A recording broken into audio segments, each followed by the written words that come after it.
Recording.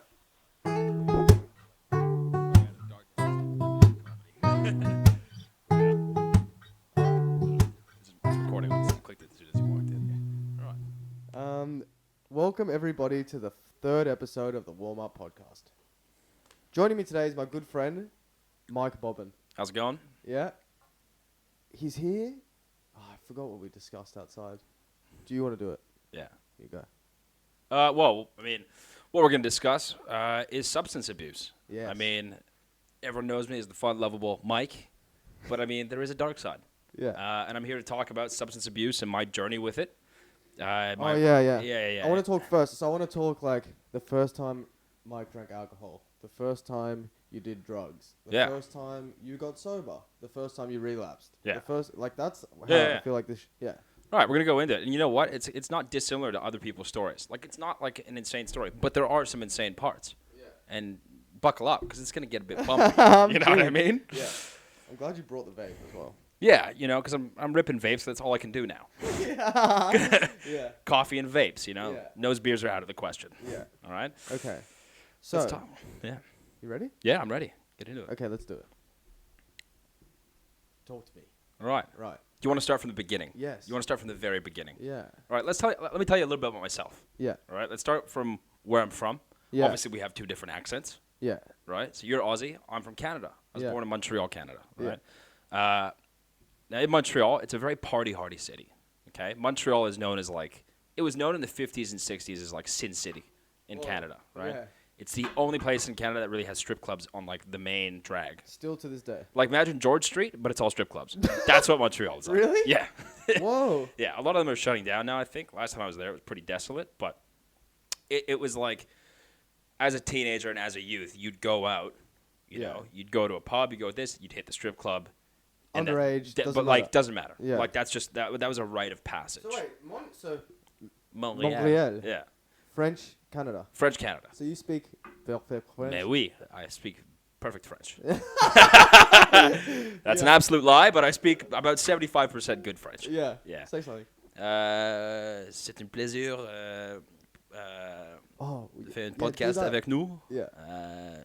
Reach the French audience. Bonjour, je m'appelle Mike. Aujourd'hui, on va parler au sujet de substance abuse. I haven't used it in so long. Okay. I mainly just used to speak it to like. Yeah, half of that was. But that's how the French speak. Eh, bébou, eh, bébou.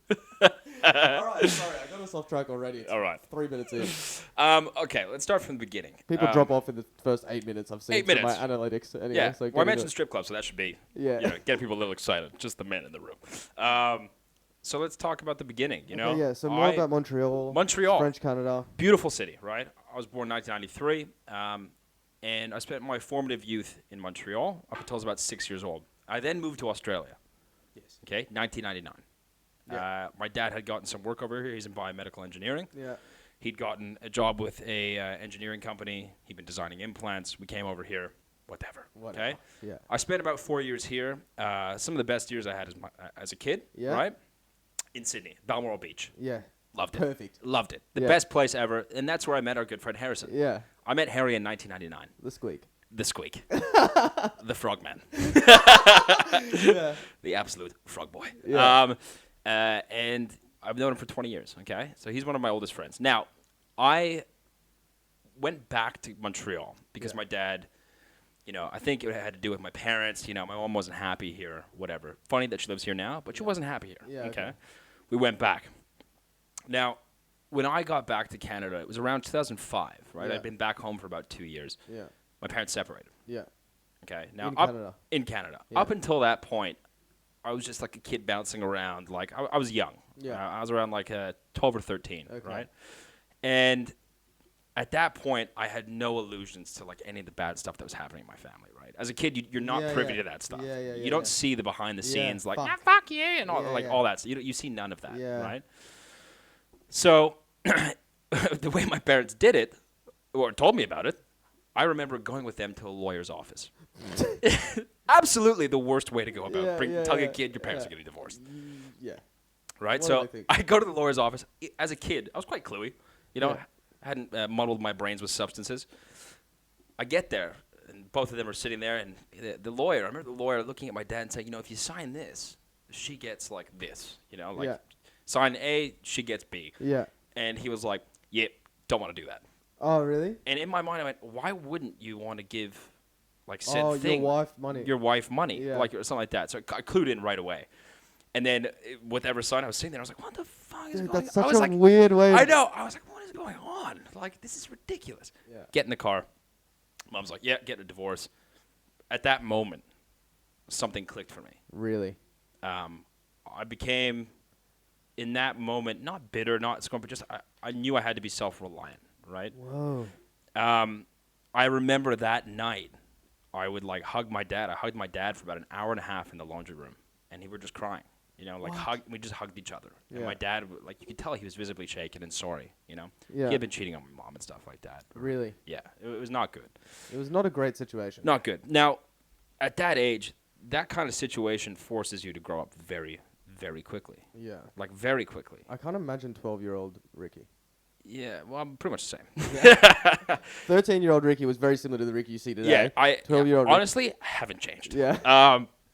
So, it forces you to grow up very quickly. I remember telling my older brothers, I have an older brother, Justin, who's about 38. So there's an 11-year difference. I have another brother, Chris. He's 7 years difference, right? So when I told them, that wasn't an issue to them, right? Because they were like, we're older. It wasn't an issue. Like, we'd seen it. They'd seen it coming. I didn't, right? So I went from this happy, jovial kid to, I became very insulated.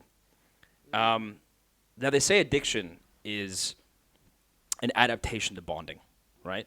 What does that mean? So think of it this way: like, if you're supposed to bond with your father, right, which is like a general like biology, you have to bond with your father. He guides you through life in certain situations, right? My dad wasn't there; he had left. He was gone. So I bonded to something that gave me peace and comfort and soothed me, right?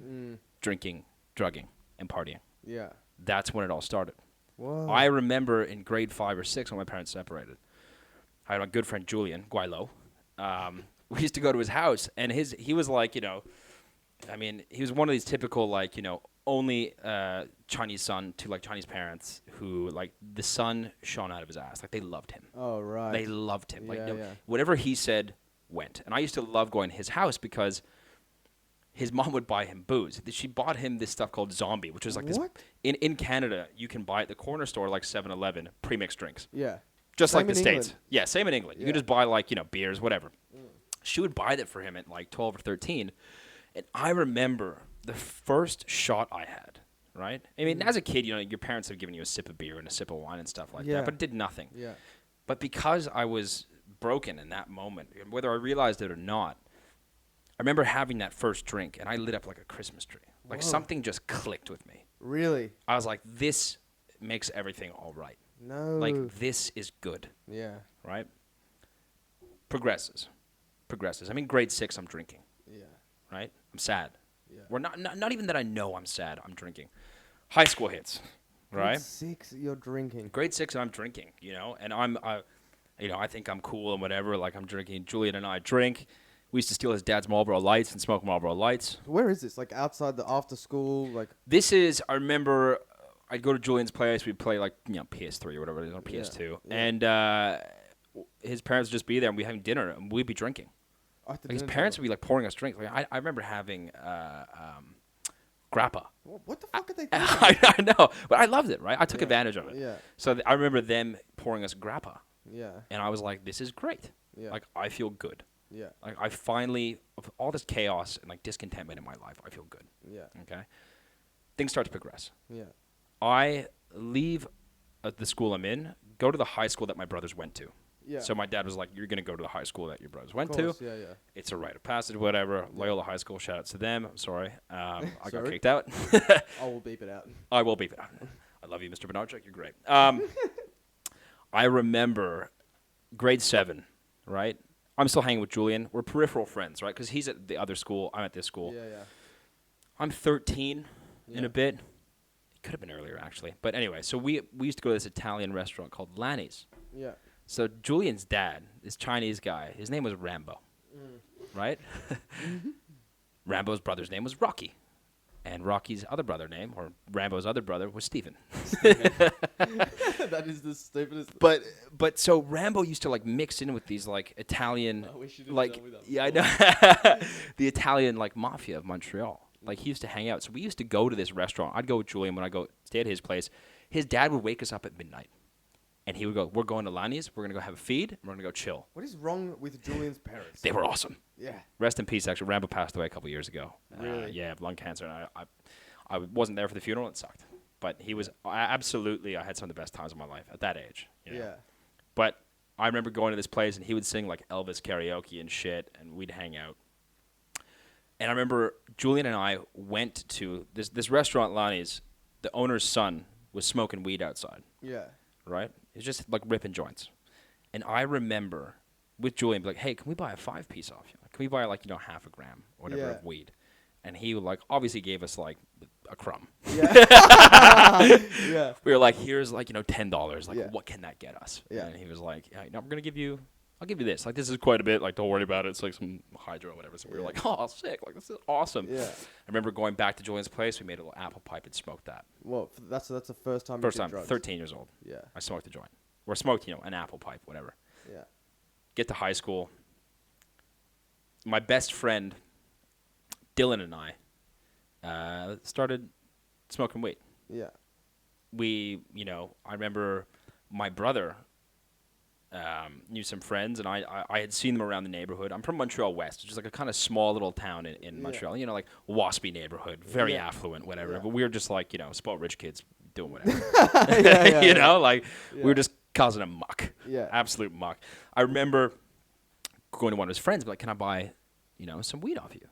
One And of he's your like, brother's friends. One of my brother's friends. He's like, "You're 13, dude." Yeah. And I was like, "So, can I buy some weed?" And he's like, "Of course." He's like, "Absolutely, you can." Yeah. So I for about a year or two, I was just smoking weed and doing all this stuff like that and drinking, and I hadn't really touched any hard drugs. Yeah. Turned 15. Okay, now 15. Your boy didn't really grow up until he was about 19 physically. What do you mean? I was a fat little kid, Oh, fat, right. chubby little Yeah. kid with hair. I remember at 15, I was dating some girl at the time. Lost my virginity to this chick, Chelsea. She's a great girl, right? Should not have said her name on the pod. That's the pseudonym. It's not her real name. Nice. Nice. Saved. Done. Saved. That's definitely her real name. It's 100% her real name. I'm sorry. But her dad was, he would always have weed around and stuff like that, right? He was like this old school hippie, like whatever. So I loved dating her because like her dad and I would just smoke joints and chill and talk about Yeah. music. See, like you actually I- put yourself in the situation. But see, it's weird how like because my dad was around, I started bonding to these father figures. Yeah. In like not a good way, Yeah. right? Like people who were supplying me booze and drugs and all that Yeah. stuff. I was like, yeah, you're cool. Like, Yeah. you provide me the soothing, that one needs from their father, or Yeah. guidance that they need. Yeah. The guidance was like teaching me how to sell hash and stuff like Yeah, that. Like yeah. that wasn't like good. That wasn't good guidance. Yeah. Okay. Now, at that age, you don't really have any hindsight into like what this stuff is doing for you, or like what you're really trying to numb or anything like that. Yeah. For the longest time, I just thought, this is just helping. Like, it's not helping. This is just fun. Yeah. Like, and that's the common misconception about addicts. Like, a lot of them don't do it because they're in pain initially. It's just like, this is fun. Like, it clicks. Like, Yeah. you just fucking, it's awesome. Yeah. So 15, me and this girl start hanging out. She's got some friends. We start getting mushrooms, psychedelics, right? So I start doing mushrooms and acid at 15, Yeah. opening my mind. Yeah. I think. Yeah. Just like literally in a park seeing fractals in the ground. Yeah. Like nothing monumental, nothing anything. Yeah. Like I'm like, whoa, like I understand everything. Yeah, But yeah. it's not doing me any benefit. And I remember it was psychedelics at that point.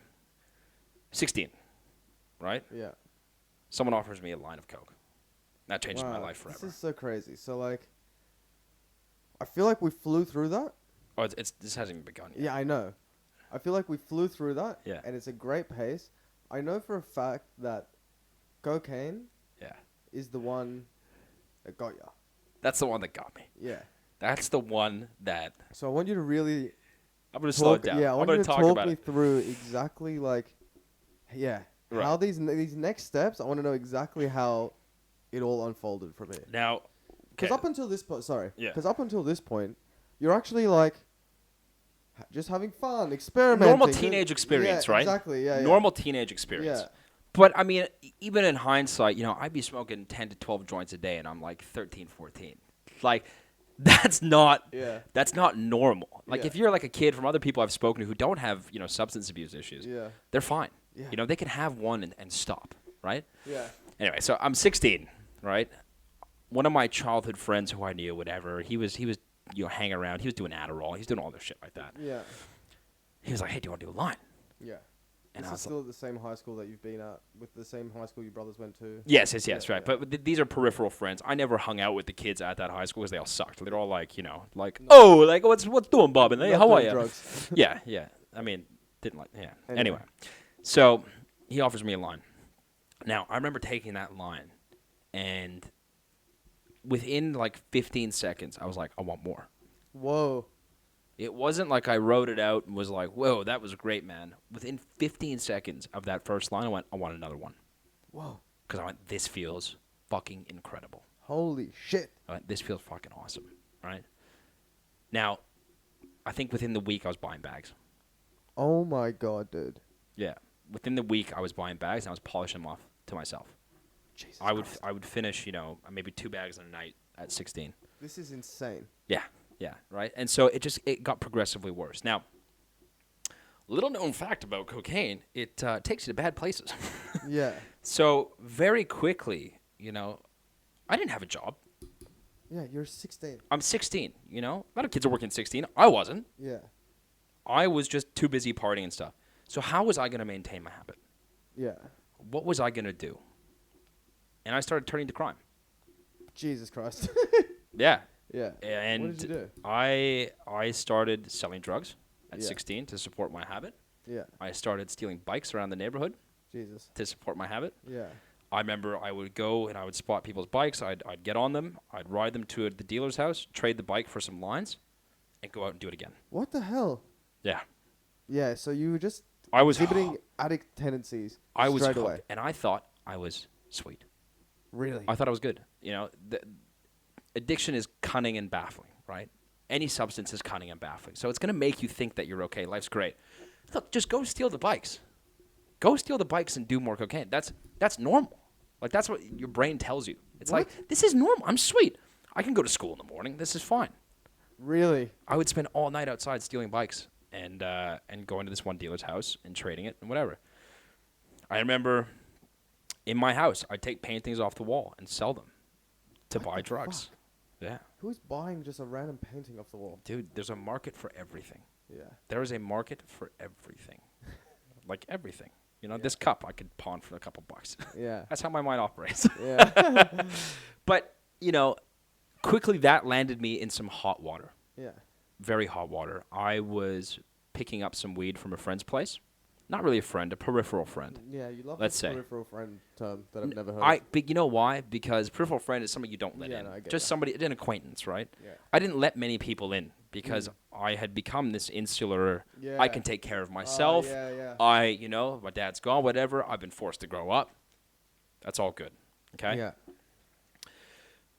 I remember specifically this guy I'd known and I'd liked, and he was a good guy. But because I was so high on coke, I know he left his house. We went to his dad's house to make the deal.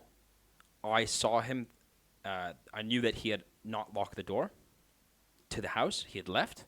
I came back an hour later and I ransacked that house. Yeah. I took the TV. I took fucking all this no shit. way. Yeah. You're a fucking crazy guy. I put it in the cab and I took it to the dealer's place and I pawned like a 60-inch TV. But you know what? Like, I thought I was so sly. So many neighbors saw me trying to shove like a 60-inch TV into a cab. Yeah. And I was so lucky that at that same time, I had done a similar thing with that girlfriend, right? So the dad, she had left the door unlocked. We weren't seeing each other at the time. The dad, I knew he had hash in the house. I went and stole half a kilo of hash. What? Yeah. And then sold that and then bought coke.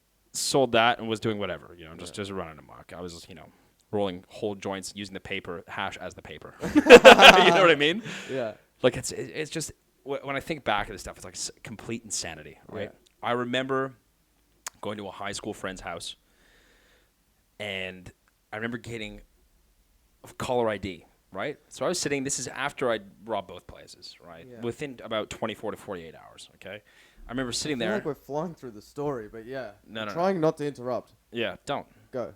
There's not much more to tell them. Now, Yeah. right? There's incriminating stuff I can't talk Yeah. about. Okay, Yeah. statute of limitations is not up. So whatever. So I'd stolen these things. I'm at a friend's house. We're smoking the hash. We're having a good time. I've sold the TV. We're doing the coke. Yeah. All within 48 hours. All within 48 hours. Yeah. But I could turn something in like 45 minutes if I wanted to. Yeah. Like that's how my mind worked at that age, right? Yeah. Just a scumbag, an absolute like not a good person. Yeah. No hindsight. You know, my poor mom was at home waiting for me all the time, and I never showed her any respect or anybody any respect. Yeah, you know, yeah. I was just out doing my own thing, Yeah. you know, being a cool kid. You know, Yeah. and I remember at this house, I got a call on my phone. One sec. I got a call on my phone. And it was the dad of the guy's house I robbed. Yeah. So the dad's house. And you're all coked up and shit. And I'm all coked up and I see the caller ID. It's so-and-so. And I go, holy fuck. My heart sinks. I go home. It's like 3 in the morning. I go into the basement. That was my usual modus operandi was, you know, whenever I'd come home, I'd sneak in. I'd go sleep in the basement on the couch and watch TV. Yeah. Just to, like, you know, my mom would be upstairs, whatever. Yeah. Now, usually she would, like, come downstairs, like, what are you doing? Like, blah, blah, blah, blah, blah. And I'd be like, oh, shut up. Like, whatever, you know? Nothing happened. I remember going to the house and being like, this is weird. I woke up, and I knew shit had hit the fan when my dad was sitting there. Oh, really? My dad was in the house. And I went, uh-oh. Yeah. Uh-oh, spaghetti-o. Yeah. I've Right? not gotten away with this. I have not gone away. Both my mom and my dad were sitting there and said, sit down. Yeah. I said, so-and-so's father has called us, said this and this and this. He's not pressing charges. And to me, the first thing I thought was, fucking idiot. Yeah. I went, fucking idiot. I'm going to get away with it, Yeah. you know? And also, fucking idiot, mum. Why would you tell me that? Keep me scared. Yeah, keep on me my scared. toes. Yeah. Well, they were like, you could have gone to jail. I was like, yeah, could have. Yeah. But I didn't. You know? And I very well could have. You know, I know Yeah. that I know the impact of that now. You know, Yeah. I'm so lucky. I count my lucky stars. Yeah. So the dad meets up with my dad and me, Jesus Christ. sits me down in a second cup, which is like a Starbucks in Canada. Yeah. Old second cup, eh? Like Yeah. fucking go for a coffee, eh? Yeah. And because my dad's gonna repay them, I couldn't repay the Yeah. shit I'd stolen. It was about $3,000 worth of stuff. That's ridiculous. My dad paid it off Yeah. because he didn't want his little boy going to jail, or whatever, you know. And Yeah. my dad was like, "You're a fucking idiot, Yeah. you piece of shit." Yeah. But because he wasn't like, you know, I didn't have respect for the guy at that time. Like I was like, yeah, whatever. Like, don't tell me what to do. Don't do whatever. Pay it off and fuck off. You Yeah. know. That's fucked. You have the craziest attitude. As I like had. a I was. 16-year-old. I How old was. are you? I'm 27 now. No. How old was I then? Yeah. 16. Yeah. 16, and maybe 17. Yeah. Okay. And so this guy goes. He's a neuroscientist. Mm. The guy whose house I robbed. Jesus Christ. And he lays down. He goes, "Look, you got issues, right?" Oh, right. He goes, "I'm not mad at you." He goes, "You need to go to rehab. You need cognitive behavioral therapy. He lays out a list of stuff that I need. Really? And you're not having a bar. I'm not having, I am so tuned out. I'm drinking my like Frappuccino or whatever, just like sitting there being like, like smiling and nodding, Yeah, being you know? such a fucking. Just a little piece of shit. Like Yeah. a little arrogant piece of shit, right? I thought I was on top of the world. Drugs were fun. Still fun at this point, Yeah. right? You Things were didn't still think fun. you had a problem. I think because I had done so many psychedelics, right? Yeah. I was like, nothing matters. Yeah. Nothing matters, and that's the trap of psychedelics. It can lend itself to an existential, nihilistic point of view, right? Where you Yeah. go, in the grand scheme of things, we are a blip in the stars. Yeah, Like, but like, yeah. it's so that's just being depressed. But I Yeah. didn't know that. Mm. I was like, yeah, like whatever, fuck it. Yeah. Life's yeah. a game. You're crazy. It's all a game. Dude. You know? Jesus Christ. I know. I was like, it's all a game. Yeah. Like nothing is actually real. Yeah. Right? That's what I thought. Yeah. So he pays it off. My parents go, "Do you need help?" And I go, "Yeah, fuck it, I'll go to rehab." Whoa. Yeah. Yeah. I accepted. You know, they reached out their hand. They said, "Do you need help?" And I said, "If it gets you off my back, Yeah. I'll go." Yeah. Right? I go. Oh, that's a good. That's a step in the right fucking direction. Step in the right direction. It's a first step in the right direction. A first step in the right direction. All right, go. I go.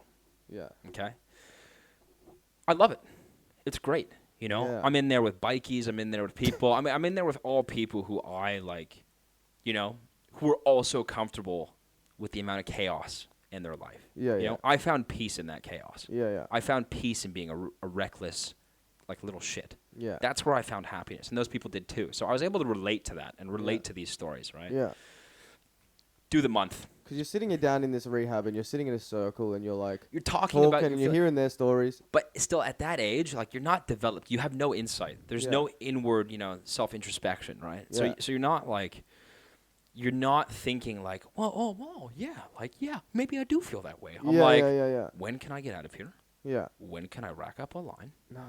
And that's all I thought the whole time. I said, I'll just do it. I'll try it. You know, I was one to be like, I'll just try it. Yeah. I tried it. You Started did going the month. right, and that's when I was first introduced to Alcoholics Anonymous. Right. It was back when I was about 17, 18. Yeah. Right.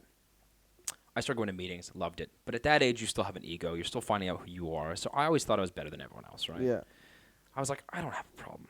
I Yeah. can turn it off and on whenever I want. Yeah. In hindsight, when I'd have a beer, I'd have 57 Yeah. and pass out Yeah. and piss my pants. Dude, that thing that you said to me, say that thing that you said to me.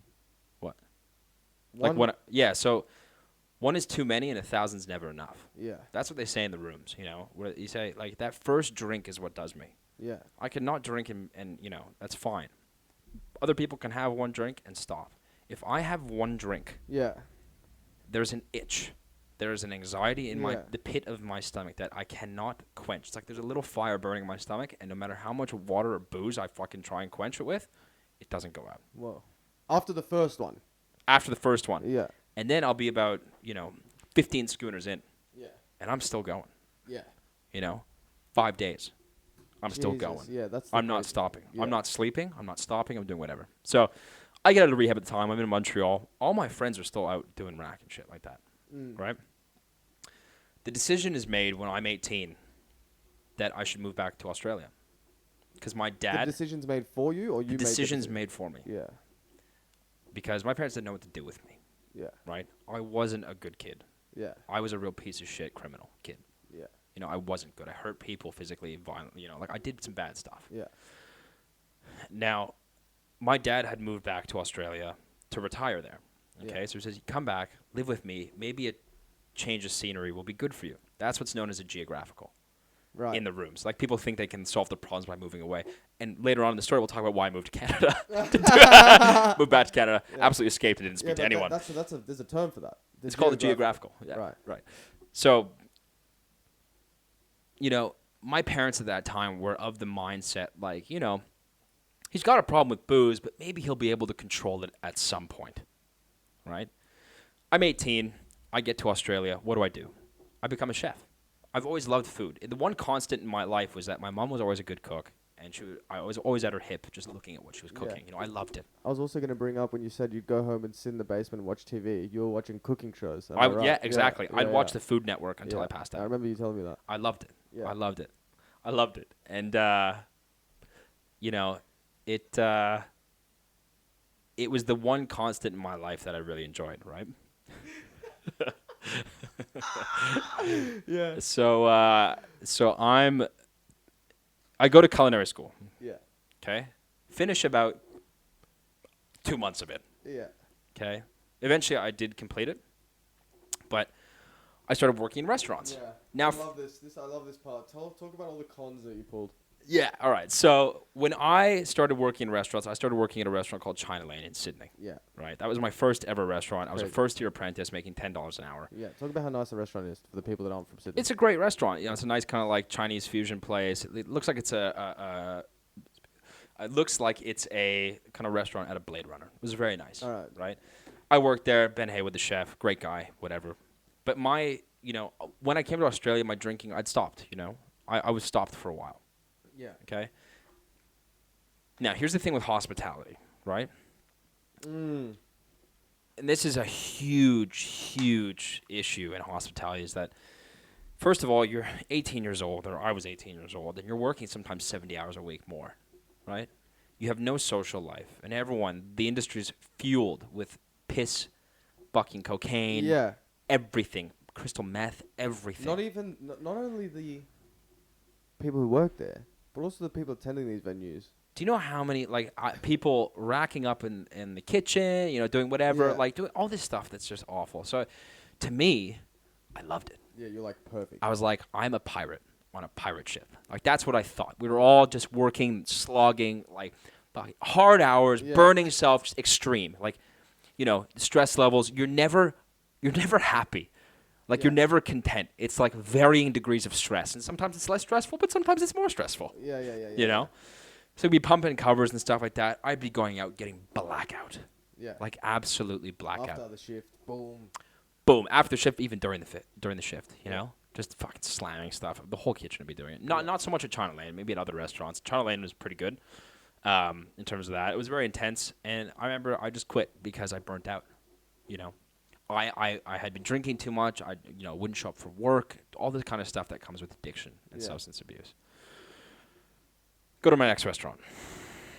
Now this, at the time, I wasn't doing much blow, right? Because here I found out it's like $300 a gram. Yeah.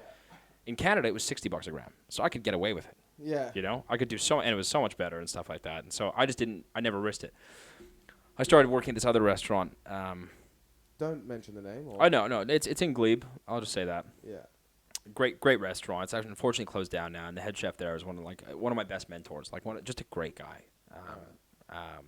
And I remember going there, and I started partying there a little bit, just staff drinks and stuff. I'd go home. I was working, whatever.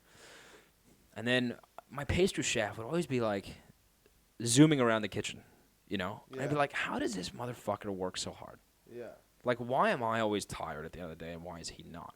Yeah. And I remember asking him one day, I said, why, how are you moving this quick? Like, how are you getting shit done? Yeah.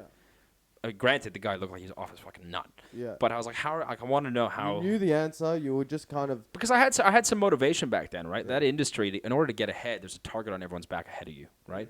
So you take out the person in front of you. If you want to be a junior sous chef, you work for Chef de Party, you do everything the junior sous chef does, and you do his job better. And that's how you become junior sous chef. Along the way. It's a very caustic and bad environment, right? It's just like, it's pure stress. So I asked him, and he said, I smoke ice. Yeah. I went, what's that? In Canada, we call it crystal meth or Tina, whatever it is. Yeah. And so he's like, I smoke crystal meth. Yeah. And I went, oh, let me try that. Yeah. I'm open to drugs. And I'm like, oh, whatever. So I take a few hits of the pipe. Still at this point that you just don't accept that you have a problem. I don't accept that I have a problem. Drugs are still fun for you. I think this is normal. Yeah.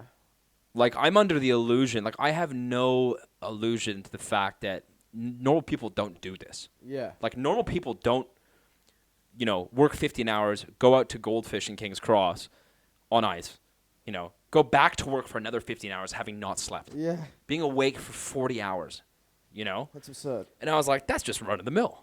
Like, Yeah. that's just normal, right? Yeah. Keep working in that restaurant. Keep using crystal meth. Jesus Christ. Keep smoking crystal meth. Yeah. And it gets worse and worse and worse and worse. It's the fact where I'm not eating, I'm not sleeping, I visibly look awful. Yeah. I'm a mess of a human. Yeah. I burn out again, Yeah. right? I don't show up to work, I get sacked. Let me tell you, I've been fired for pretty much every job because of drugs. Yeah. Not because they found it, but just because I just 'Cause became what a bad. it does to- Because Dude, yeah, it's a common story. I became just an undesirable employee, Yeah. right? Go to another restaurant. This continues for a couple years. Years. This continues. Just drugging, boozing, drugging, boozing, drugging, boozing. Crazy, dude. Until I'm about 21. Yeah. Or until I'm about 22, right? Yeah. So that's 4 years in Australia of just consistent drinking and drugging. Yeah. Like, I remember going to the Cross once and spending my entire paycheck on pingers. Like, I bought 20 pingers. This is a funny story, a little side story, actually. Yeah. I was in the Cross one night, and I was working at China Lane. So this is my first restaurant. Yeah. I go to the Cross, meet up with one of my buddies who's an artist, and we're hanging out and just doing whatever. And once I have a drink, right, I don't like being down. So I like the upper. Yeah. Right? So when I'm down, I counteract with an upper to Yeah. get to stability. Yeah. When in fact, being sober is just stability. Yeah. You know what I mean? Yeah. Like, it doesn't make sense. Yeah. None Right? of it makes sense. I'm just chasing It makes sense to the drug brain. Yeah, it makes sense to me, Yeah. right? Because I'm constantly on my own pharmacist trying to like Yeah. equal out how I feel Yeah. always. Yeah. Benzos, this is Yeah. whatever. And so I do that, and I remember going and spending my entire paycheck on ecstasy, like 20 pills. Yeah. And I spent the next day just off my nut at the Sydney Opera House, like at Opera Bar, right? Yeah. And I remember sitting in the sun, and I fell asleep. Yeah. Because I've been up for a long time. So I was like, I'll just have a little power nap. 40-degree day. Yeah. Yeah. Wake up. Nobody woke me up. Yeah. Absolutely no one tugged on my shoulder and said, hey, buddy, it's time to wake up. Yeah. I woke up, and my face was so burnt. I had blisters already forming on my face. Like pussy nodules on my face. Just absolutely. And I was like, oh. And I had work that night. So I walk into work having been wasted on pingers and fucking burnt.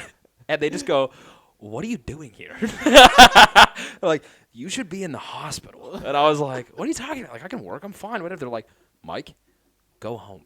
Yeah. Like, go home. Anyway, so at a different restaurant, year progressed. Jesus I'm Christ, bro. I'm working at this restaurant in Glebe now. It ends in me being awake for a few days, then just collapsing in King's Cross. And I wake up in the hospital. When was this? This was Like, well, I felt. so this was when I was working at the restaurant in Glebe. Oh right, yeah. Right. So towards the end of that, I wake up in St. Vincent's, Yeah. and I had been awake for so many days that my body conked out. Yeah. I just passed out. Right. My family's there. They're like just hugging me and shit like that. They're Yeah. they're just happy that I'm alive. And, Yeah. and you know, it was just very scary. And I'm hugging my brother, and my brother is one of my best friends. How are they not? But like, bro. It's weird, you know. Like they can't. Obviously, they know I have a problem. You gotta stop. But you know, I'm my own person, right? Like I have to make the decision. You know, Yeah. in these situations, you have to be at such a low that there's no other option than to get sober. You know, Yeah. like that is the only way you can get sober is where it gets so bad. Yeah. So I'm in hospital, whatever. I get admitted to a psychiatric unit because I've just lost my mind. You know, I'm partying, I'm drinking, whatever. I go into a 4-week inpatient. It's actually, shout out to U-Space. That's actually a fantastic facility. St. Vincent's. I see that around. Yeah. I've St. seen that, Vincent's yeah, is yeah. one of the best youth facilities. I was actually on the upper tier of like age for that kind of really? whatever. Yeah. So When was this? When you were 23? this is when I was about 22, I reckon. Right? I'm 22, and I get out of this place, and while I'm in there, you know, some sense gets knocked into me. Not through the therapy, not through any of that, but through the fact that I start seeing people who have actual complex mental disorders. Yeah. You know, schizophrenia, Yeah. schizoaffective disorder, like, you know, bipolar 1, bipolar 2. Yeah.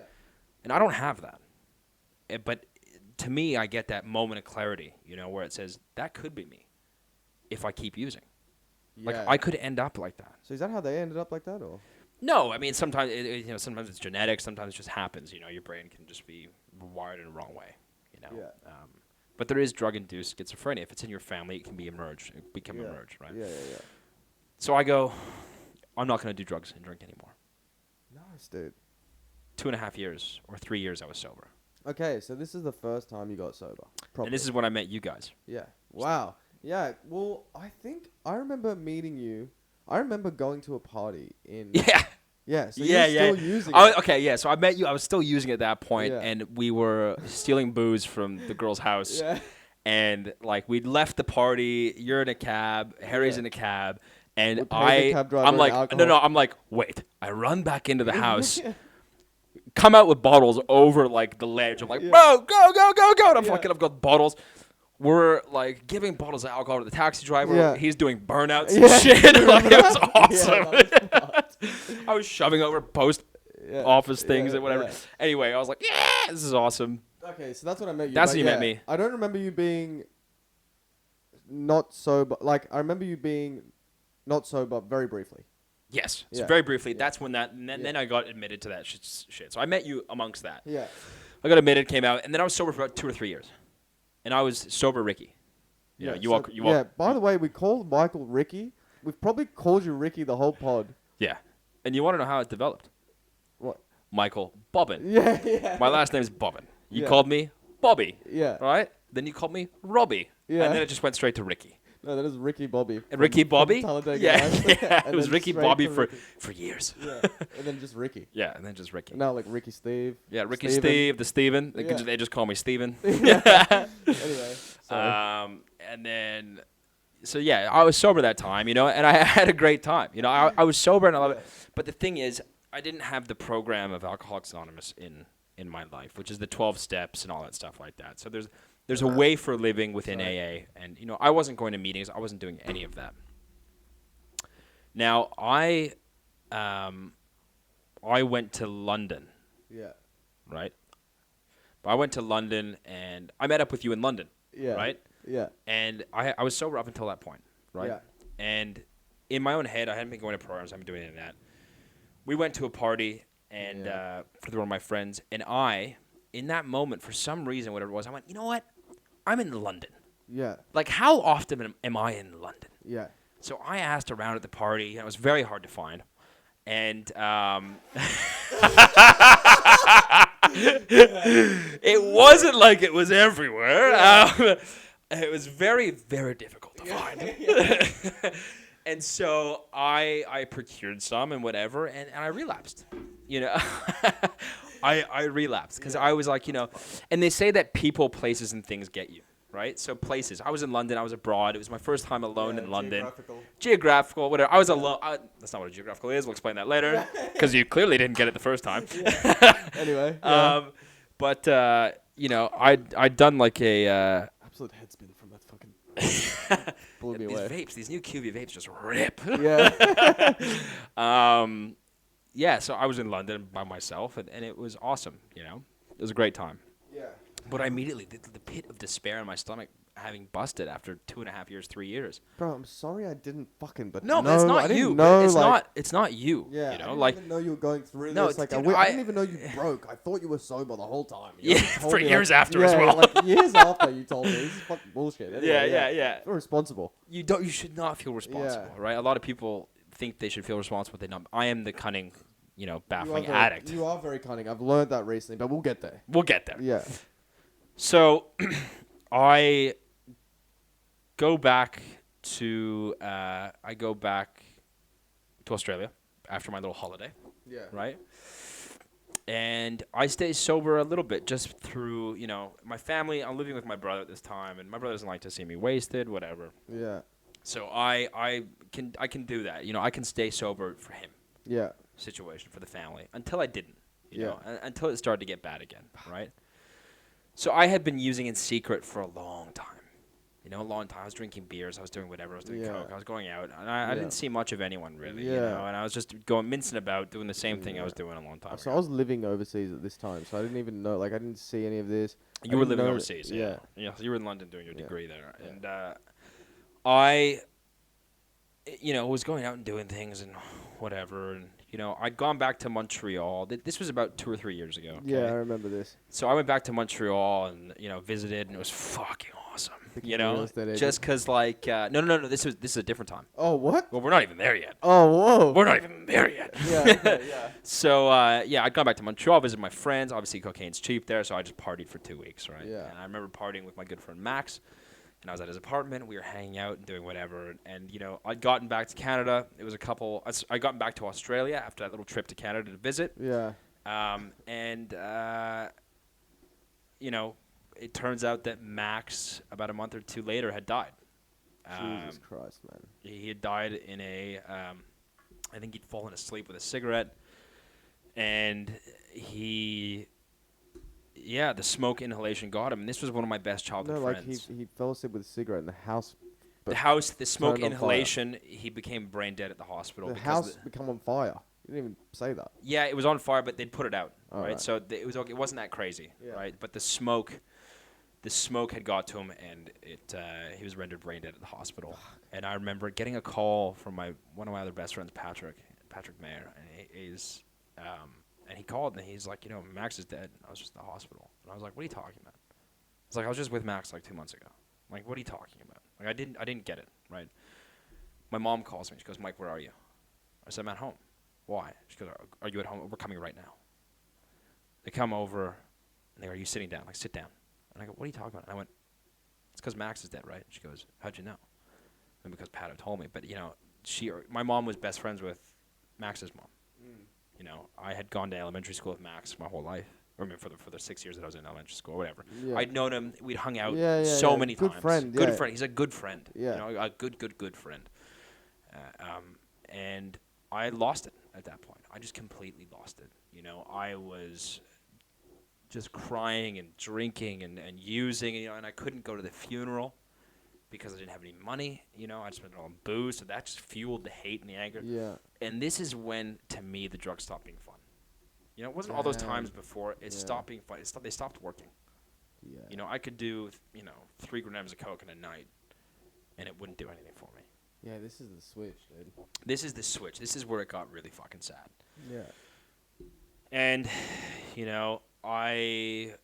at that point, I was in such a bad way. I made the decision that I needed to just get out. I needed to leave Australia. I needed to whatever. My dad had left and moved back to Canada, Victoria, BC, and was in Victoria, BC. And I was like, you know what? I'm going to go live with my dad for a year or however long. I'm just moving back to Canada. Now, I didn't tell any of you where I went. Yeah. I just left.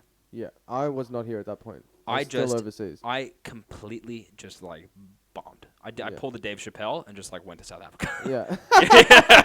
You know what I mean? Yeah. I just left. Yeah. I went to Victoria, BC. Yeah. So I was in British Columbia. It was fucking awesome. Yeah. It was beautiful. I had started a new life. Yeah. Somewhat. I was starting to get some semblance of peace, inner peace, and whatever. Were you still using? No, I made the decision. I was living with my dad at the time, and I made the decision I wasn't going to use. And then I got my own apartment. And then when I got my own apartment, I didn't really deal with Max's death in a healthy way. Yeah. So whenever you push something off like that, it's always going to come back. Yeah. If you don't deal with the emotions and stuff like that, you bottle it up, it's going to explode. Yeah. So I got my own apartment. I was down on, Fortin Wharf. It's a beautiful area down where the seaplanes come into the city. Yeah. I was working at a real estate company. Yeah. I was doing real estate marketing, whatever. Apparently I'm a real estate agent now. Yeah. And I liked it, and I was doing pretty good at my job. But at the same time, in the back of my head, I was still I'm going to use. Jesus. I know it. So I purposely, at one point, I was living by myself. I purposely went on a date to find a coke dealer. Yeah. That's the cunning mind. I went on a date with some girl and said, hey, after the date, whatever, I just used her to get a cocaine dealer. You knew that she used coke. You did it on the chat. Yeah, but I'm so good at just being hey, so what's the coke like here? I miss it and stuff I just depraved shit, whatever. Yeah, Anyway, yeah. very nice girl, and I never saw her again. But I got my dealer's number, Roy, and Why would you say the name? not his real name, Okay. not his real name, and and so I would spend my entire paycheck Yeah. on coke. I would buy an 8-ball for $260, Yeah. which is so cheap. Yeah. The entire paycheck that you get at being a real estate agent in BC. No, I'd make $260 because you clearly because are not on a salary. because in Canada Yeah. we make $3 an hour. Yeah. Yeah. Back in my day, Yeah.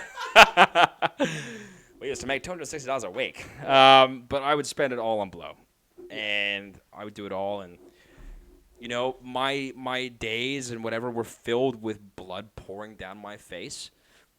Being awake for 2 days, smoking cigarette butts out in the alley behind my apartment. Yeah. Not liking this. This is a post switch. You're not even liking doing the drugs. I'm not even It's liking not it. feeling It's good. not. It's not fun anymore. It's not good. And I'm sitting there. I eventually get fired from that job. Yeah. Right. Completely fired from that job. Obviously, the reason why I got fired was because I had gone into the office. I had a key to the office, whatever. I had gone in with a date and just grabbed some beers from the office fridge. Oh. Little do they know. Little did they. Whatever. That's it. Yeah. That's all I did. Yeah, I know. Right. They were like, check the cameras. They're like, did you go to the office last night and take a couple of beers? And I was like, yeah. And they're like, you're fired. not even that bad compared to the crazy shit. Yeah, but you know, I think they took it as I wasn't pulling my weight. No. You know, I wasn't pulling my weight. Like I know people were drinking there and taking booze from there before. I wouldn't have done it otherwise. You know, like I have some sense about me. Yeah. You know. You're a smart kid. You're a cute kid. You know. Yeah. So I do that. I get fired. Whatever. Things just start to snowball. I find myself with no money. Yeah. You know, just whatever. I'd be at food banks. You know, waiting in line with all the people on welfare to get food for the week. I didn't have money, you know. What the fuck? I know. But I had a nice apartment. To your dad. Huh? You just spoken to your dad. I never could ever speak to my family. And that's the Yeah. main issue we'll talk about in a bit was, you know, I just couldn't feel like I could. You know, Yeah. even though they said you can just speak to us, I never felt like I could. Yeah. Not because I was ashamed, but just, you know, I get it, they dude. couldn't provide the soothing or whatever. Like, I just didn't give a fuck. Yeah.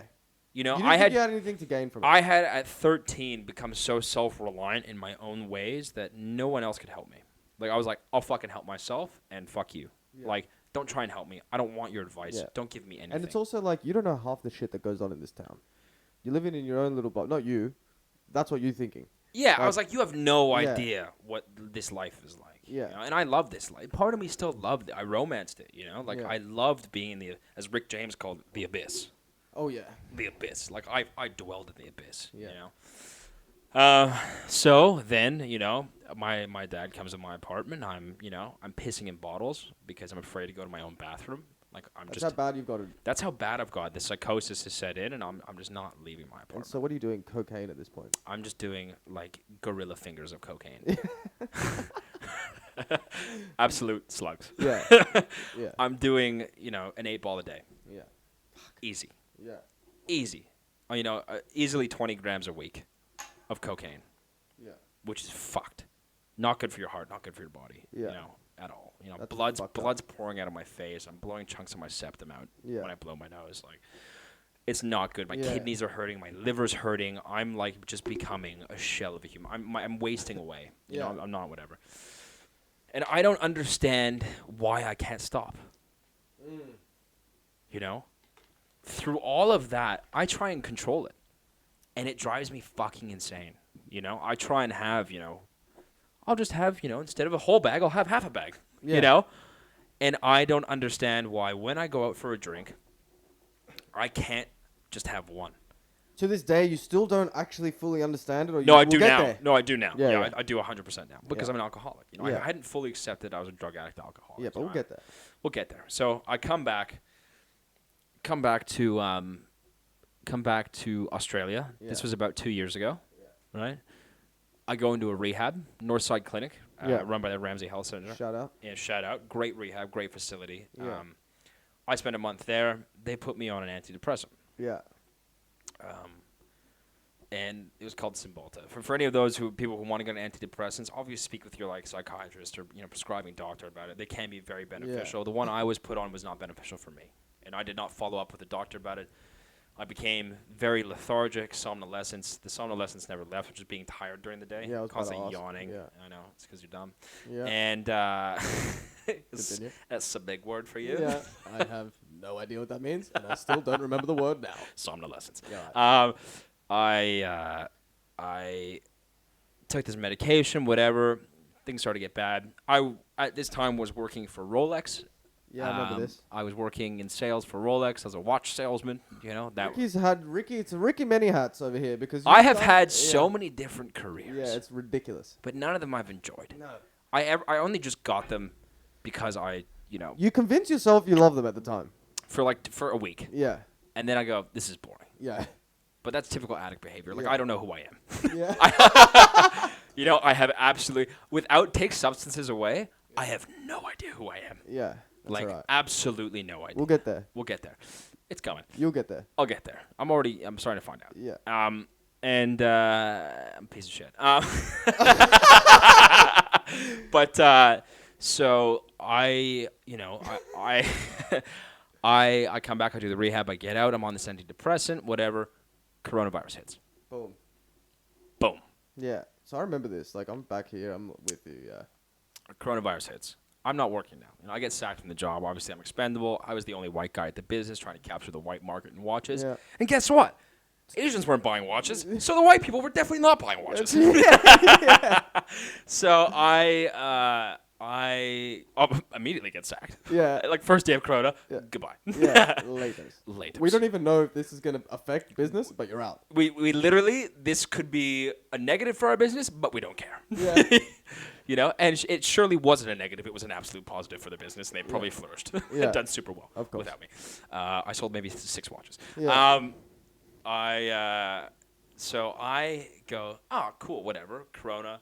I start milling around. You know, Yeah. I'm not really thinking. This antidepressant makes me quite complacent, you know. I don't know what that really means. Complacent means like you just don't care, like this or that. Like you don't really give a shit, I you thought it was know. the You're like, no. Complacent means like you're like, you know, I'll just take the back seat Okay. on life. Yeah. You go fucking whatever, you know. Things could happen. Someone could die. Whatever. I just go, like I don't have any feeling towards it. You know, Yeah. it made me a zombie, right? I think it'd be worth mentioning. I remember when you said you forgot to take a pill one day. Yeah, so this medication, I forgot to take a pill one day. I hit the floor thinking I was having a heart attack. Yeah. I went strict tunnel vision, called the ambulance on myself. They said I was completely fine, Yeah. and then called the ambulance on myself again 20 minutes later. Yeah. But I was using it during that time, so it was hard to tell. So I was doing the UGG drugs at that time, you know. Okay, so I skipped forward. You skipped forward a little bit. Anyway, I always that's all do right. that. That's all right. You know what? I'm going to learn. I'm sorry for all the listeners. That's out okay, there. and all you need to do is just, you know, shut the fuck up. And Yeah. then, you know, I started using it, right? Coronavirus happened. I got access to a large sum of money. I'm not going to mention where from. And Yeah. spent it all. Yeah. $8,000. So wait, I fucked it up the story. You're complacent on this drug. You're taking a back seat. Coronavirus hits. Coronavirus you're happened. milling I'm around. not working. I'm sitting at home. I'm doing nothing. I'm just letting the hair grow, letting the beard grow, letting myself go. Yeah. You know? And I, you know, start to use drugs again. You come into this large sum of money. Now, before I mention anything, I had been diagnosed late onset ADD by a psychiatrist. Prior to this. Prior to this. Prior to coronavirus. While I was working at this Rolex place, Yeah. I got diagnosed because typically there are a large percentage of addicts with ADHD undiagnosed. Yeah. Right? And they find it's, you know, it's this dopamine dysregulation, whatever. So I get a prescription for dexamphetamine, which is legit, Meth. just pure meth. Yeah. Which is literally pharmaceutical grade meth. Yeah. It's the left hand or right hand isomer of the amphetamine. There's levoamphetamine, dexamphetamine. Can we take a little? So let's talk about that just really quickly. Yeah. Why is that even legal? Like, why are they giving that out? Does it work? Well, in studies, you know, when you read about it, it doesn't actually make you smarter. So in theory, the theory is that it's tricky, right? So they think that people with ADD, right, have this, you know, dopamine dysregulation, right? Dopamine is the reward drug. So when you eat, drink, complete tasks, whatever, dopamine reinforces that behavior. Yeah. You lay down neural pathways to do it again. So dopamine, when you take dexamphetamine, it raises your dopamine levels. So they're bridging that gap of the dopamine dysregulation. If you have more dopamine, you're able to focus, you're able to do all that shit like that. So that's why it's legal. That's why Ritalin and stuff like that are legal. Dexamphetamine is actual meth. Ritalin is actually methylphenidate, which actually increases, you know, it's a different way. It makes your brain produce more dopamine instead of the drug acting as dopamine. You know what I mean? Kind of. Yeah. Yeah, whatever. It's hard to explain. I kind of don't get it myself. Yeah. But I know that amphetamines, you know, to put things into perspective, right? Let's say dopamine units that are released during everyday things. Sex, 250 units of dopamine is released, right? Yeah. Eating your favorite food, 150 units of dopamine, Yeah. right? When you have meth or amphetamines, it's 1,250 units Jesus Christ. of dopamine, Yeah. right? Damaging, severely damaging to your dopaminergic system, your like your dopamine receptors, Yeah. Everything. It can Yeah. fuck with you. Yeah. So I start taking them. I'm doing them, you know, taking the recommended dose, whatever. Within a week, I'm eating half the bottle because Yeah. I'm like, this is awesome. And this is during your when you're selling watches. This is while I'm selling watches, Yeah. right? So I'm selling watches. I'm on speed all day. Yeah. That's why I'm so good at talking to people, you know, Yeah, because yeah. I'm like, they're like sweating bullets in a suit, like trying Yeah. to sell a watch, and fucking sweat dripping down Yeah, my yeah, face. yeah, Like, yeah. what's happening? Like, Yeah. you want to buy some watches? Yeah. and Right. like grinding my teeth. Yeah. Anyway, so then you get the antidepressants or antipsychotic drugs. no, I'm on antidepressants already. Okay. You've absolutely not followed the story. I think you fucked it. So I had gotten out of rehab, got this job, Yeah. got diagnosed ADD, Yeah. started giving me dexamphetamine, Yeah. which obviously is a drug. The psychiatrist knew I was in rehab. Yeah. But to me, why I still hadn't, like, you know, fully accepted that I was an addict. So I was like, yeah, meth will be a great medication to take. You know, like, sure, if it's legal from a doctor, I'll take it. Yeah. You know? In hindsight, I always knew it was bad. Yeah. But I wanted to take it, you know? And then, so while I get sacked, right? I'm still taking this dexamphetamine, Yeah. but doing nothing. Yeah. Coronavirus hits. Coronavirus hits, there's nothing happening. Yeah. I am doing this dexamphetamine. I'm doing them more, right? So I ran out of a bottle, which is Yeah. supposed to last someone a month. I ran out of a bottle in a day and a half. Yeah. And you're also on the antipsychotics. Not antipsychotics. What is it? It's an SNR. So you're on two things, is all I'm saying. You're mixing shit here. I'm mixing amphetamines and an SSRI. That's what I'm trying to get here. Yeah, I'm mixing antidepressants Yeah. or anti-anxiety with anxiety-inducing Yeah. inducing drugs. Yeah. You know, like, it's not a good combination. So I'm doing damage, like Left, right, and center. Left, right, and center. Like, Yeah. I'm getting fucking just absolutely riled up in my Yeah. brain. Yeah. You know, having psychotic episodes and shit, like just losing it, right? Yeah. Because I'm on these medications and messing with these medications. Anyway, so within that month, you know, or first month of coronavirus hits, I'm jobless, whatever. I run out of my dexamphetamine. Yeah. I actively, because I like that feeling, right? Yeah. I've become accustomed to being high again. Yeah. You know, so I actively seek out ice Jesus. instead of cocaine. I actively seek out ice. All right, because that's the same. That's the next kind of progression in the amphetamine, you know, chain. Whatever. So I'm like, if this is how I feel on dexamphetamine, I'm gonna take meth because it's similar. Yeah. Probably going to be even better. Probably gonna be even better. Yeah. You know, meth, not even once. Don't try it once. Maybe just once. Yeah. Yeah. You know, that was my attitude. I was like, maybe. But I had experience with it for over the course of a few years. But I start getting into it heavy. I get access to, you know, crazy amounts of money. And I spend, you know, I buy like an ounce of ice. Yeah.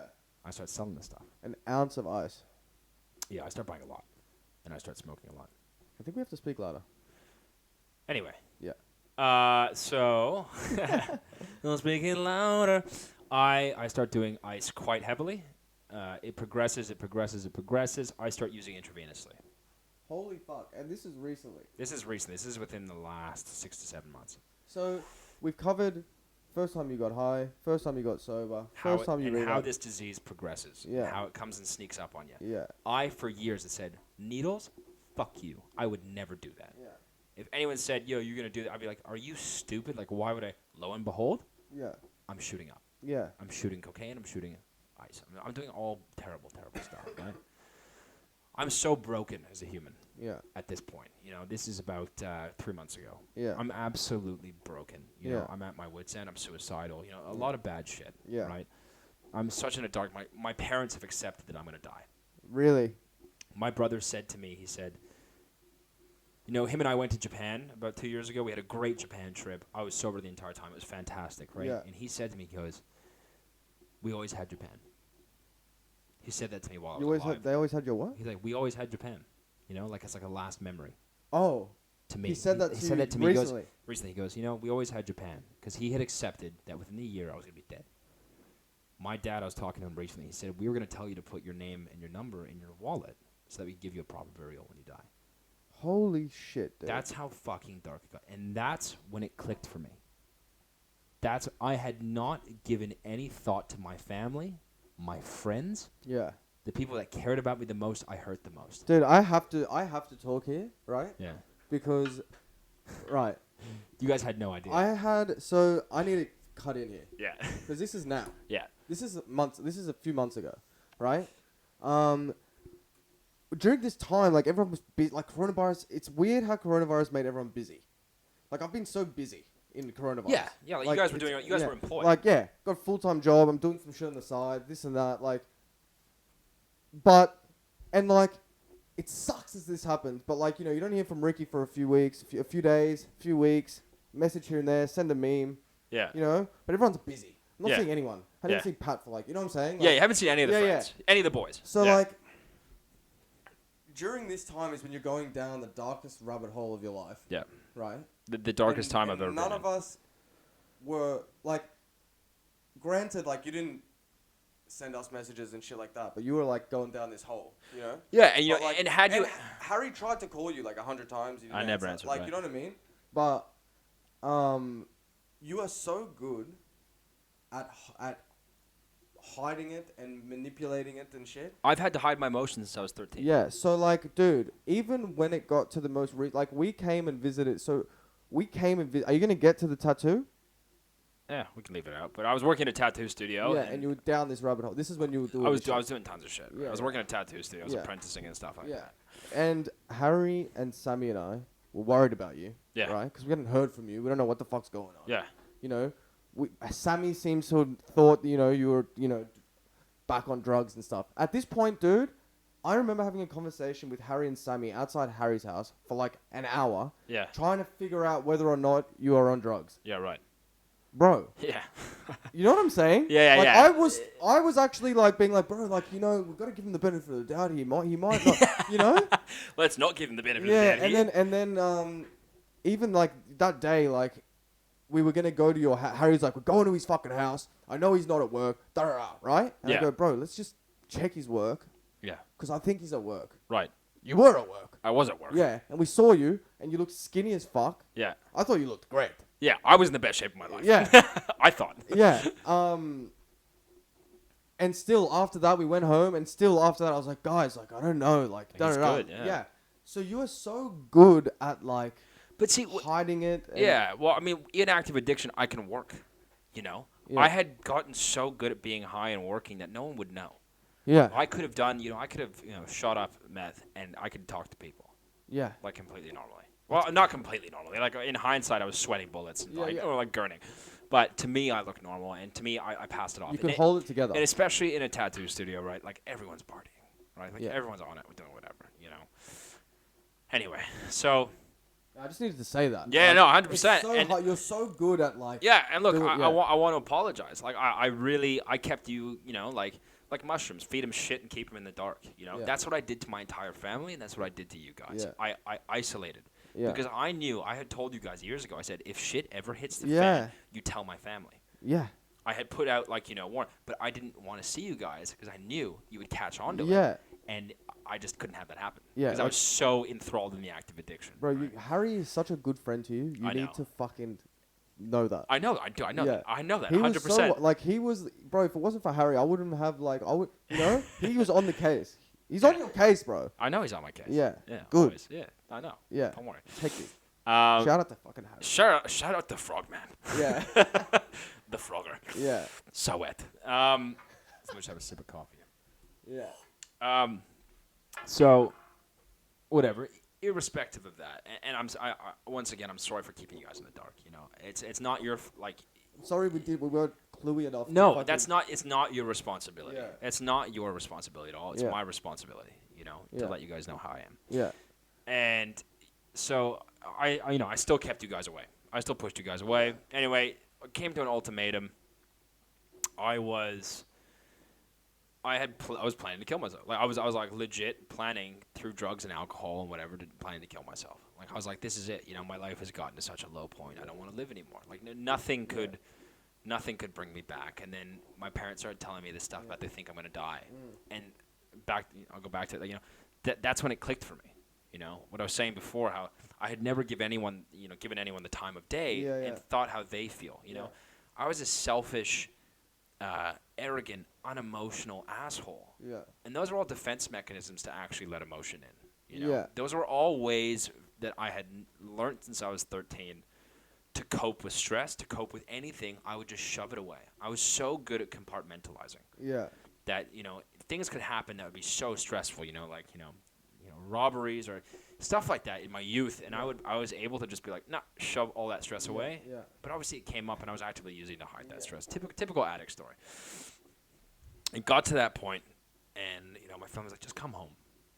Yeah, I remember you saying this. And I just come home, and I said, I can't, this isn't fun anymore. Yeah. Like I for the first time ever, I was truly broken. Yeah. Like a truly broken person. And I remember. This is like 2 months ago. This was 2 months ago, Like, I would pray. Like, I was like, please, why do I do this? Why do I do this? Like, why am I like this? Why do I? Why? Anyway, Ripping vapes. go. Keep going. Vape Nation. I was like, why do I do this? You know? And so I become just super sad. I was like, this is gonna be my life forever, whatever. Anyway, so I get scared for the first time in my life. Yeah, I'm scared. That's so interesting. I'm scared. You scared I'm yourself. scared. I scared myself. Yeah. You know, you're sitting in the bathroom on the roof injecting drugs, and you're alone. You are truly, truly alone in the world. Yeah. And I don't wish that upon anyone. Yeah. That You kind are- of alone. oh, You yeah. are alone. You- You're alone in your head. You're alone physically. You're alone in your environment. Mm. You are just you, yourself, and the demon on your back, which is addiction. Yeah. Constantly trying to push your head underwater. That's what it's like. Jesus Christ. Shoving your head underwater, and you can't. It's like gasping for air, right? Yeah. That's what it felt like to me. So I take the hand. Oh my and God. I get myself into rehab.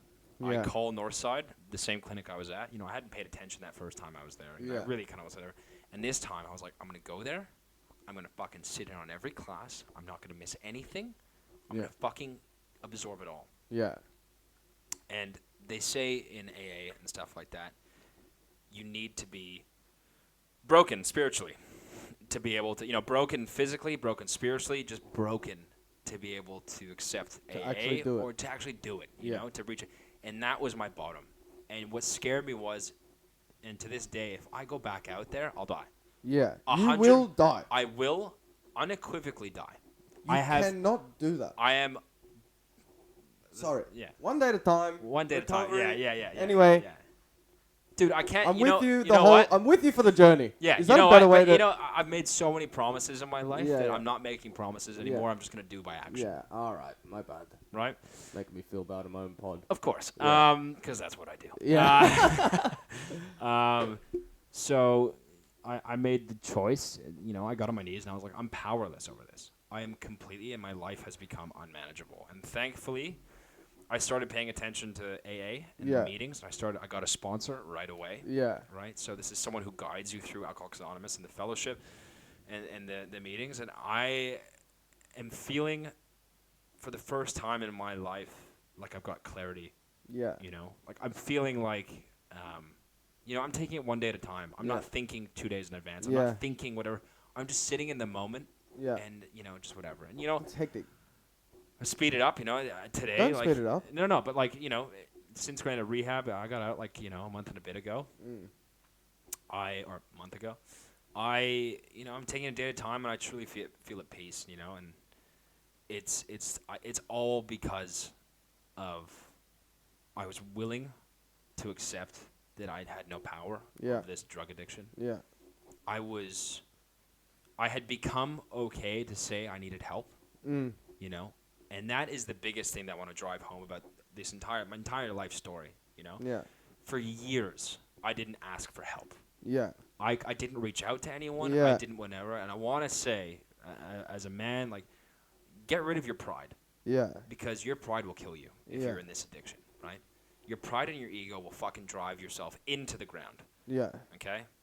You need to be able to, say it's okay that you have a problem and reach out for help. And that's Yeah. what I did. That's awesome. And I can now, like recently, I'm telling people how I feel. I'm telling my mom how I feel. I'm telling my family how I feel for the Yeah. first time ever. Yeah, Today yeah. I had it's ups and downs in early recovery. Like, Yeah. Today I had a really bad morning. Really. I was fucking depressed as shit this morning. Yeah. I'm 27. I don't have much to show for my life. And that gets to you. You know what, dude? You actually legit, and I'm not just saying this. Yeah. You legit, to me, I can see the peace. You know what I mean? I Yeah. can see, because like, the fact that you almost died, let's Dude, say. I was on the right? brink. I was on the Yeah. edge. Like, you now, I feel like you have a peace now that you're just kind of like, look, I'm going to live life for me. Yeah. Like, how I feel like you had a lot of pressure on you before. You were trying to be someone who you weren't, that wasn't you. I was living under the thumb of my dad. Yeah. Right? I always wanted to, because he was away and stuff like that, I wanted to please him. Mm. And I wanted to be like, my oldest brother's a doctor. Yeah. Yeah. Like, There's a lot of pressure in your there's a family. lot of pressure in my family to be something. But And I'm so happy that you now are going to just like do, like, you got the next chapter. You're gonna do it, and you're gonna do it because you like it. Yeah, You want to and, do it. You you don't know, want anything out of I it. got accepted into art school, Yeah. which is something I wanted to do for a long time, but I Yeah. didn't feel like I could. You're a creative kid. And I'm a creative kid, you know, like I Yeah. get to do art class for the Yeah. next 3 years. and I love that, you know, like Yeah. I'm finally doing something that I want to do and not what I think other people think I should do. Yeah. You know, and it's funny when I tell my dad, I'm like, you know what, I'm finally gonna do what I want to do. He's like, yeah, like cool. Yeah. Yeah. Like I never had any expectations for you. He was like, I'd be happy if you were working at 7-Eleven. Like he's like, Yeah. as long as you were happy. And I thought for the longest time, I was like, I have to be a surgeon. Yeah. I have to be. I have to be a neurosurgeon. Yeah. You know what I mean? Like, Yeah. and so it was very funny. But lo and behold, you know, and I'm sober today. I'm coming up on 52 days, and Yeah. I'm happy, you know, for the Yeah. longest. I can see it in you. I'm happy. I'm Yeah. at peace. Yeah. Finally. I You know, can see that you're at peace. But, you know, for the longest time, I would get maybe, like still, you know, I only have few moments of peace a day. Yeah. Like, but that's more That's than everybody. I've ever had in my life. Yeah, that's everybody. That's, you know, like, that's just life. That's life. Life, and this is what, you know, God bless the meetings and stuff like that, when people Yeah. get, like, all happy, clappy, and it's like, life is hard, Yeah. you know? But I have to do life on life's terms. Yeah. I can't make my own fucking rules. Yeah. Because my way has gotten me nowhere. Yeah. Yeah. know? It is almost ended your That's life. what my sponsor said. He goes, how's your way been going? Yeah. You know, like, how's your direction and your life choices gone for you? And I Yeah. went, yeah, not that great. Yeah. Yeah. You know, it hasn't been that good. Yeah. Yeah, I almost died. So many times. so many times I almost died. Yeah. So, look, I'm happy, and I'm happy for the fellowship, and I'm happy to have been on this podcast. Hopefully, maybe spread the message a little bit. Yeah, yeah. You know, and talk about, you know, it's okay. And substance abuse is rampant in any business, in anywhere you're gonna Yeah. find drugs. Oh, 100%. Anywhere. It's everywhere. And you know, it sucks, you know, that there are people suffering out there who don't feel like they can come forward. You Yeah. know, and there needs to be more things in place. You know, like to be able to just go up to somebody and be like, hey, look, I got a problem with the nose beers. Like, Yeah. I can't not do them. You know, like Yeah. when I have one drink, I can't stop. Like I Yeah. piss myself. Like, what is that? Yeah. And be like, look, you know, like, You're an just alcoholic. go to a meeting. Yeah. That's what I say. If you think that you have a problem, if your life has become unmanageable, go sit in a meeting. Yeah. You know, everyone needs these kind of meetings. It's a lifestyle thing. I'm gonna you know? put in a link to the, you know. Put in. I'll put in. We'll put in a link to the Sydney AA meetings that you Yeah. can go to. So if you have a problem, go to those meetings, and we will welcome you with open arms. Yeah. It's there is no one there who has ever. You know, it's a kind of place where you walk in and people give you hugs and they're like, "Welcome." Like, Yeah. it's all good. And for the first time in those meetings, when you share and you think you're so fucking unique in your pain, whatever, you're not. Yeah. Everyone else's stories is the same, and that common kind of that commonality in the Yeah. story makes you feel like at peace and Yeah. not so in pain. You know? Yeah, you're like, Because "Look, everyone is look." going through the same shit. I mean, I've shared stories, and people go, "Yeah, like did that, Yeah. did that, did that." Yeah. You know what's funny? Like, the contrast between how alone you felt Yeah. in that bathroom or on that roof, Yeah. doing meth in your own head, Yeah. no friends around Yeah, you, yeah, da da da, and swap to the AA meetings, Yeah. where it's the complete opposite of all of these people that have been there Yeah. in that spot, Yeah. and now they know the danger. You know And what I'm saying? it's funny. The only thing in recorded science or recorded anything that has helped addicts get clean is this. Really? There is nothing else that has helped as much as this has. Yeah. The Which is AA. the AA way, or Yeah. if you're, you know, I go to Narcotics Anonymous as well because drugs are a big part of my story. Yeah. But I go to both. You know, Yeah. this alcoholism is a disease of the mind. It centers in the mind, right? Because I, you know, left to my own devices, even without booze, if I didn't have the program, I'm irritable, I'm restless, and I'm discontent with life. Yeah, and so the program kind of brings you back to The program brings you back to earth, right? You practice things, you do a self inventory, you just check yourself, right? Yeah. You know, there's a saying, first thought wrong, and my first thoughts have always been like, if I meet somebody, cunt, like I Oh, hate right. you, you know what I Yeah, mean? yeah. I'm But the I similar way. never give people the time of day. Yeah. But when you meet these people and you talk to these people, they're nice. Yeah. They're great. Yeah. You know, and I am so controlling. You know, I'm a controlling, manipulative asshole, and so I try and control people's reactions. Yeah. You know, like if Yeah, somebody yeah. says something I don't like it, Yeah. I tell them to like fuck off. Yeah. Like, and that's just controlling people's reactions. And as soon as you let that go, there is a peace that you will know Yeah. because you're not fighting with everyone in your head. Yeah, like I'm not there yet. I think I'm like that. Dude, I tried, like, it's still to this day, I'm not perfect. Like, I will never be perfect. I just have to Yeah. try. It's, Yeah, you know, yeah. it's progress, not perfection. Yeah. So, but in the moments where, like, you know, say if, you know, someone's arguing with me and they're like, I don't agree with their opinion, I just go, huh, they're Yeah. entitled to their opinion? That's their own shit. Yeah. And I'll go, I just got it. My favorite saying that my sponsor says, I just have to keep my street, like my side of the street clean. Yeah. That's it. I've heard that. Yeah. That's it. Or if everything looks like shit, pull your head out of your ass. That's Yeah. the best one as well. Yeah. Yeah. And it's so true. Just these little things, you know? And if you get into the program, get a sponsor right away and start working the steps because they will guide you. And, you know, and they will tell you, don't get a sponsor that agrees with you on a lot of shit. Get someone that's going to contradict your opinion. Yeah. You know? Like if I'm like, gosh, you didn't react the way. It's like, oh, so you're trying to control how they feel, Mike. And I go, Yeah. fuck. Yeah. Like, you're right. Yeah. And those little kind of moments where they shine the light on your like selfish bullshit attitude Yeah. are the ones that help you the most Yeah, of because you course. realize those attitudes. Yeah. Of course. So yeah, that's my story. That's That's an hour and 20 minutes.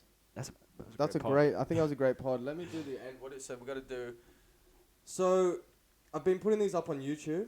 Yep. But I've recently, gone down a bit of a rabbit hole, and now it's available on Spotify. I'm gonna try and make it available on iTunes as soon as possible. Hopefully, by the time this comes out, it'll be available on iTunes.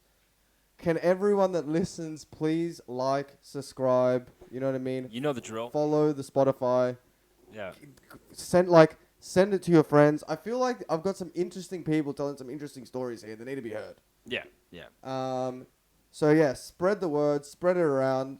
Follow the Instagram, thewarmup.pod. What do we type? What do we type in on Spotify to find? Oh the yeah, podcast? right. It's a bit. I don't know why, but it's a bit tricky to find on Spotify right now. So if you type in Andre Frino, my name AndreFrino, you'll be able to find it on Spotify. If you're listening to this on Spotify, you don't need that information, right? But if you're on YouTube, you're already listening on YouTube. If you want to close your phone, while listening, go on to Spotify. But that's it for now. Yeah. Tune in next week. Yeah, and I want to say thank you for having me. And once again, we're going to put the link in the description to Sydney's AA meetings and stuff like that, or helplines and all that kind of stuff. If you are feeling blue or alone or anything like that, you can reach out to me as well. I'm Papa Disco on Instagram, papa.disquo. Yeah. If you're feeling sad or anything like that, shoot me a message, and I'll be sure to direct you the right way and help you out. All right. Thanks for coming, dude. That was awesome. Thank you. Hectic?